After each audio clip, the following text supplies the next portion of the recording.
ও স্বামীর মা, ও শ্যামসুন্দরের মা, আরে কি হলো, মরে গেলে নাকি? আরে জানলাটা খোলো, একটা দরকারি কথা আছে। কি হলো কালীপদ মা, ভদ্রপুর বেলা চিল্লাচ্ছিস কেন? আরে শিউলের মা এসেছিল আমাদের ছাদে, পাঁচুর বাবার আন্ডারপ্যান্ট মিলছে, ওর মুখেই শুনলাম হরির মেজো ছেলে নাকি বিয়ে করেছে। হ্যাঁ রে, মন্দ কিছু আর বলেনি, ঠিকই বলে। ও বিয়ে করেছে, তা ভালো কথা তো। এবার হরি আর হরি বউ মেজো বউর হাতে লোড ঝাঁটাতে খাবে। আরে আমিও তো প্রথমে এই কথা শুনে নাচছিলাম, তারপরে শুনে অন্যকে। মানে যা বলবা খুলে বলো তো, ছেড়ে কার সাথে দেখি এবার। আরে মানে যে মেয়েটাকে বিয়ে করেছে তার আগের পক্ষে দুটো মেয়ে আছে। হরি বউ মেনে নিল, ঘরে ঢুকতে দিল। দেয় কখনো, ওই মেয়ে দুটোরই তো বিয়ে দেওয়ার বয়স হয়ে গেছে। তা ওরা এখন কোথায় থাকছে? আরে আমাদের শ্মশানের পিছনে দরমার ঘর আছে না, হ্যাঁ হ্যাঁ হ্যাঁ হ্যাঁ হ্যাঁ, ওইখানে। যা, তাহলে হরিব আর জব্দ হইল না। কি আর করা যাবে, ভেবেছিলাম রোজ বিকালে চা আর বিস্কুট নিয়ে কিন্তু শাশুড়ি বৌমার ঝগড়া শুনবো, হলো না। আরে ও বাদ দাও, শুনলাম আমাদের নবনীতা নাকি চাকরি পেয়েছে। হ্যাঁ গো কালীপদর মা, ওটা শুনে তবে পেয়ে গেছিলাম ওদের বাড়ি। কেন, মিষ্টি খেতে? না না, যাতে আমার ছেলে শ্যামসুন্দরের সঙ্গে নবনীতার বিয়েটা ভালোভাবে হয়ে যায়, আমি তার জন্য গিয়েছিলাম। বাবা গো, মেয়েটার কি গলা, চাকরি যেন বিশ্বের একাই করছে এমন একটা ভাব নিচ্ছে। বাবা আমাকে বলে কি না, তোমার ছেলে কালো, তোমার ছেলে হাঁটার আগে তোমার ছেলে পেট হাঁটে, মানে বলতে চাইছে আমার ছেলে ভুঁড়ি। কিন্তু ওই মেয়ে চাকরি পাওয়ার আগে আমার কাছে দিন রাত আসতো, তোমার ছেলেকে বিয়ে করবো, তোমার ছেলেকে বিয়ে করবো, জানো। আবার এখন বলে কি না তোমার ছেলে টাক। ঠিকই তো বলেছে। কি বললি তুই?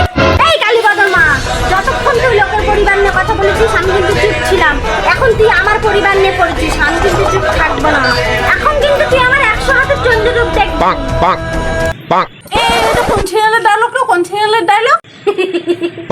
এইটা এইটা তুমি প্রদীপ ফুদিয়ে নিভিয়ে দিলে, আমি মন্টুর দোকান থেকে ডেসলাইট কিনে এনে আমি প্রদীপ ধরিয়ে দেবো, এই সিরিয়ালের ডায়লগ।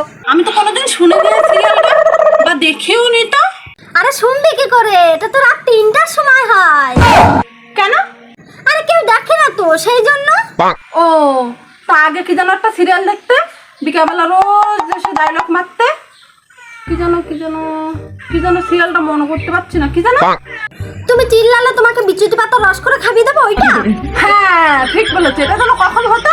আরে এটা তো রাত 4টার সময় হতো। ও, সেই জন্য তোমার চোখগুলো ফুলে থাকে। আমি তো ভাবলাম তুমি গাঁজা খাও। আরে না না, আমি কেন গাঁজা খেতে যাব, গাঁজা তো খাই আমাদের বাড়ি। ও গাঁজার কত দাম, ওই জন্য তো বাড়ি আমি গাঁজা গাছ লাগিয়েছি, গাঁজা চাষ করব। কি বললে?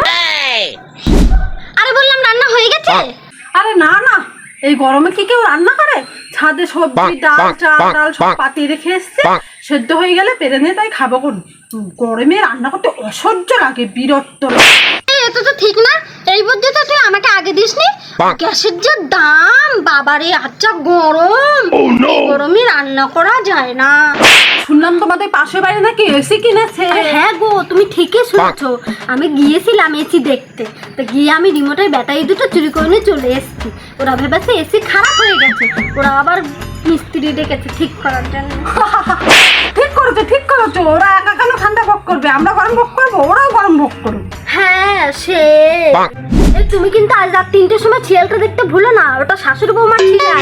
ওখানে কিন্তু তোমার তো বৌমা আছে, ওখানে কিন্তু বৌমাকে জব্দ করার উপায় বলে। তোমার তো আমার বেন্ডের সমস্যা আছে নাকি? কেন আমার রাতে ঘুম নেই? আচ্ছা আচ্ছা যাই, আমার সবজি সব পুড়ে গেল, আমি নিয়ে এসে আবার খাবো। আর ঘুম না ভাঙলে তুমি ফোনে অ্যালার্ম দিও, আর না হয় আমি তোমাকে ফোন করে ডাকবো খুলি, ঠিক আছে?